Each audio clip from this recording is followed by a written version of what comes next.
Coda Kodiak একটা German গাড়ি। এই গাড়িটার ওপরে সিলিং এর অ্যান্ড সানরুফের বেজ দুটোই পুরো একদম ঝুলে গেছিল, রেক্সিন গুলো দিয়ে মাথায় টাচ হয়ে যাচ্ছিল। তো ওইটাকেই পুরো ইনস্টলেশন করছি আমরা কিভাবে, সেটা আপনাদেরকে দেখাবো। কন্ডিশনটা দেখতেই পাচ্ছেন কি অবস্থা, ওপর থেকে রেক্সিন পুরো নিচের দিকে পুরো ঝুলে গেছে অ্যান্ড সানরুফের বেজটা যেটা ছিল ওটাও পুরো কেটে গিয়ে পুরো নিচের দিকে ঝুলে গেছে আর প্রচন্ড লুজ হয়ে গেছে। সেটাকে আমরা নিউ ইনস্টলেশন করবো, সেটাই আপনাদেরকে দেখাবো। আমরা নিউ সানরুফ বেজ লাগিয়ে দিয়েছি, এটা পুরো প্রপার ওয়ার্ক করছে। দেখুন কোনো ঝোলাঝুলি বা কিছু নেই, একদম পুরো টান টান,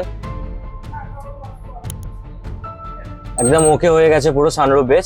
আমরা সিলিং এর রেক্সিনটাও চেঞ্জ করে দিয়েছি, সেটা আপনাদেরকে দেখাবো। আমরা সিলিং এর রেক্সিনটা পুরো চেঞ্জ করে দিয়েছি, এবার এটাকে ইনস্টলেশন করব। দিলে একদম যেরকম ব্র্যান্ড নিউ কন্ডিশনে ছিল সিলিংটা, একদম প্রপার নিউ কন্ডিশন হয়ে যাবে। মন্ডল উদ্যোগ মানে ওয়ান স্টপ সলিউশন। আপনার গাড়ি যদি সিলিং এরও প্রবলেম হয়ে থাকে তাহলে আমাদেরকে একটা কন্ট্যাক্ট করুন, আমরা সেটাকে একদম রেকটিফাই করে ঠিক করে দেবো।